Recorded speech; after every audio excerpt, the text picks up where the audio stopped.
أعوذ بالله من الشيطان الرجيم بسم الله الرحمن الرحيم لن تنالوا البر حتى تنفقوا مما تحبون وما تنفقوا من شيء فإن الله به عليم كل الطعام كان حلا لبني إسرائيل إلا ما حرم إسرائيل على نفسه من قبل أن تنزل التوراة قل فاتوا بالتوراة فاتلوها إن كنتم صادقين فمن افترى على الله الكذب من بعد ذلك فأولئك هم الظالمون صدق اللہ العظیم۔ محترم سامعین، آج کے سوگ میں ہم سورۃ آل عمران آیت نمبر 93 سے 97 تک پڑھیں گے۔ یہاں سے پارہ نمبر 4 جو لن تنالو کے نام سے مشہور ہے شروع ہو رہا ہے۔ اللہ تعالیٰ ارشاد فرماتا ہے لن تنالوا البر، تم ہرگز نیکی کو نہیں پا سکتے۔ لن کا لفظ اور یہ حرف نفی میں تاکید کے لیے آتا ہے، مستقبل میں کسی بات میں نفی اور تاکید کے لیے۔ لن تنالوا البر، البر کے معنی نیکی، کامل نیکی، پوری نیکی۔ تم ہرگز نیکی میں کمال حاصل نہیں کر سکتے، تم ہرگز پوری نیکی نہیں حاصل کر سکتے۔ حتی تنفقوا، یہاں تک کہ تم خرچ کرو، مما تحبون، اپنی پسندیدہ چیزوں میں سے، مما ان چیزوں میں سے، تحبون جنہیں تم پسند کرتے ہو، چاہے جان ہے، مال ہے، دولت ہے، اولاد ہے، عزیز و اقارب ہے، رشتہ دار ہے، ریاست ہے، سلطنت ہے، بادشاہی ہے، جو بھی ہے جس کے پاس جو اسے محبوب ہے۔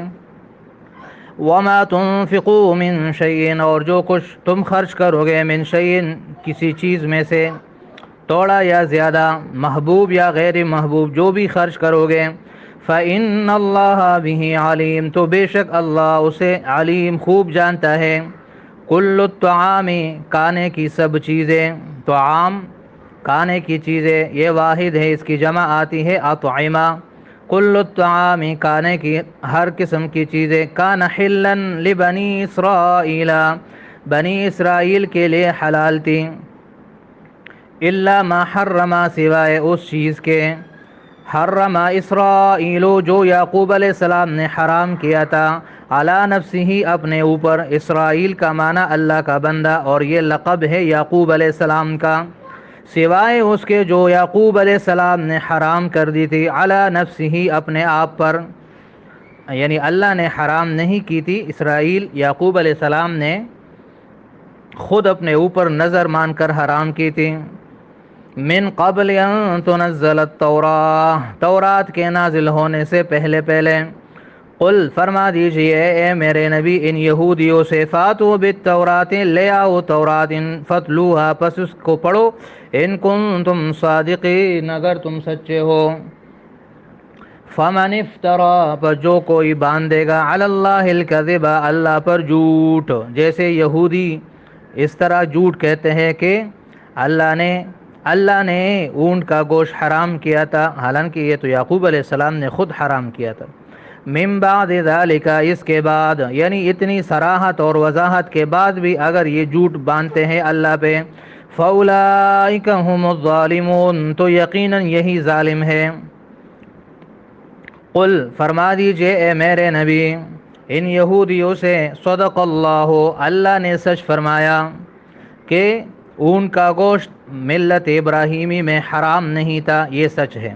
فاتبعوا، پس پیروی کرو، ملت ابراہیم، تم سارے ابراہیم علیہ السلام کی ملت کی، حنیفہ جو ایک اللہ کو ماننے والا تھا،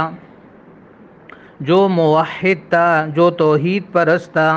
وما کان من المشرکین، اور مشرکوں میں سے نہیں تھا۔ ان اول بیت، بے شک پہلا گھر، وضع جو رکھا گیا، جو مقرر کیا گیا، للناس لوگوں کے لیے، یعنی پہلا عبادت خانہ جو زمین پر انسانوں کے لیے مقرر کیا گیا، للذی ببکۃ، وہ وہی ہے جو مکہ میں ہے، مراد مسجد حرام اور خانہ کعبہ، یہ پہلا عبادت خانہ ہے روئے زمین پر۔ مبارکن اس حال میں کہ برکت والا ہے، وہدن اور ہدایت اور رہنمائی والا ہے، للعالمین تمام جہانوں کے لیے، تمام لوگوں کے لیے، فیہ اس میں یعنی خانہ کعبہ میں، مسجد حرام میں، آیات نشانیاں ہے، بینات واضح، مقام ابراہیم کہ جس میں ایک نشانی مقام ابراہیم ہے، یعنی ابراہیم علیہ السلام کے کھڑے ہونے کی جگہ، یعنی وہ پتھر جس پہ ابراہیم علیہ السلام کھڑے ہو کر بیت اللہ کی تعمیر کرتے تھے، اور اب اس میں اور پھر اس میں ابراہیم علیہ السلام کے پاؤں کے نشان پڑ گئے تھے جو آج تک قائم ہے۔ وَمَن دَخَلَهُ اور جو اس میں داخل ہو جائے گا، کانا آمنا وہ امن میں ہو جائے گا، چاہے وہ قاتل کیوں نہ ہو، چاہے اس پہ حد کیوں نہ جاری ہو، جو بھی خانہ کعبہ میں داخل ہوگا، چاہے انسان ہو یا جانور ہو، چاہے جو بھی مخلوق ہو، وہ امن میں ہو جائے گا۔ وَلِلَّهِ اور اللہ کے لیے، عَلَى النَّاسِ لوگوں کے ذمے ہے، حج البیت اس گھر کا حج کرنا، یعنی لازم ہے لوگوں پہ اس گھر کا حج کرنا، مگر سارے لوگوں پر نہیں، من استطاع یعنی صرف ان لوگوں پہ جو طاقت رکھیں، الیہ اس کی طرف، سبیلا راستے کی، یعنی راستے کے اخراجات پورے کرنے کی طاقت رکھیں۔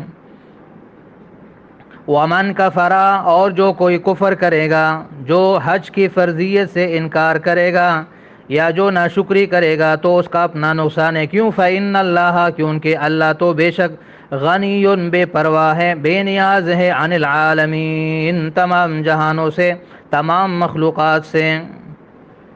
محترم سامعین، پہلی آیت کا خلاصہ ہے کہ کامل نیکی یہ ہے کہ انسان اپنی محبوب چیز میں سے کچھ، سارا نہیں کچھ، اللہ کے راستے میں خرچ کرے۔ احادیث میں آتا ہے کہ جب یہ آیت نازل ہوئی تو ایک صحابی آیا، ابو طلحہ رضی اللہ تعالیٰ عنہ، اس نے کہا یا رسول اللہ، مجھے اپنا ایک باغ جو بیروحا کے نام سے ہے وہ مجھے بہت پسند ہے، تو آپ گواہ رہیے کہ میں اس کو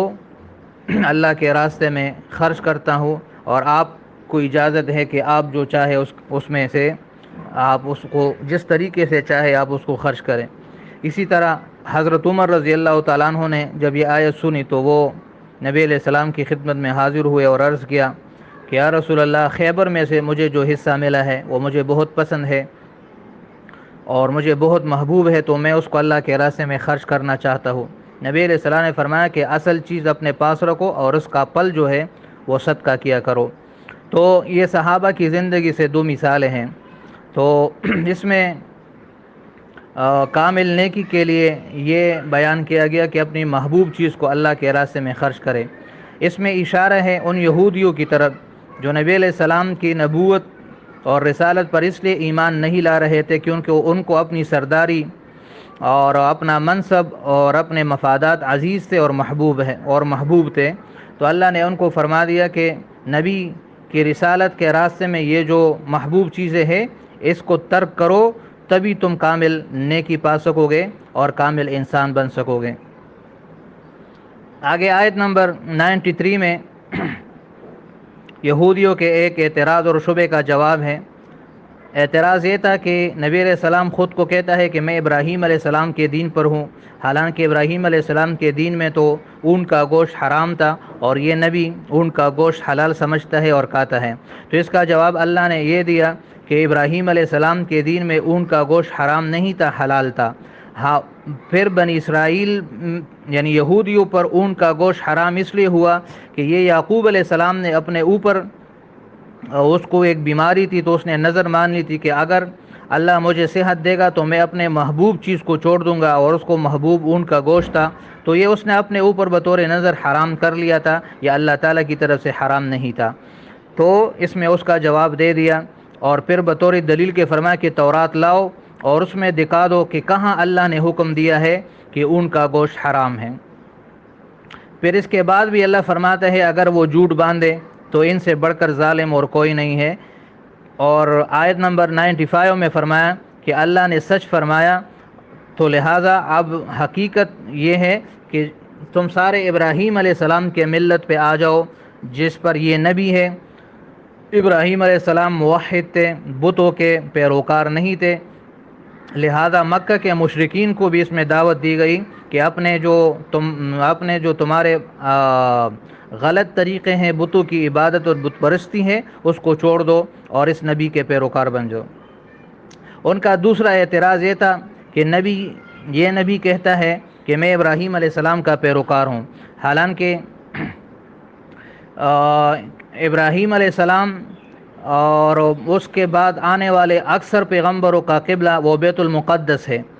تو یہ کہتا ہے کہ میں تو اس کا پیروکار ہوں، حالانکہ یہ خانہ کعبہ کی طرف اور مسجد حرام کی طرف نماز پڑھتا ہے۔ تو اس کا جواب اللہ نے یہ دیا کہ پہلا جو عبادت خانہ اللہ نے لوگوں کے لیے مقرر کیا وہ وہی ہے جو مکہ میں ہے، یعنی مسجد حرام اور خانہ کعبہ۔ لہذا نبی علیہ الصلوۃ والسلام کا خانہ کعبے کی طرف نماز پڑھنا یہ بعین ہی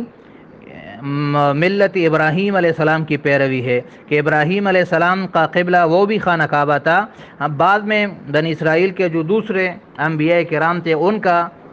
قبلہ وہ مسجد اقصی یعنی بیت المقدس مقرر کیا گیا، وگرنہ ابراہیم علیہ السلام کا جو کعبہ تھا اور ان کا جو قبلہ تھا وہ مسجد حرام تھا یعنی خانہ کعبہ تھا۔ تو یہ ان کے دوسرے اعتراض کا جواب دیا، اور پھر اللہ نے فرمایا کہ یہ جو خانہ کعبہ ہے اس میں بڑی نشانیاں ہیں، جیسے اس میں سے ایک مقام ابراہیم ہے۔ مقام ابراہیم سے مراد وہ پتھر ہے جس پر کھڑے ہو کر ابراہیم علیہ الصلوۃ والسلام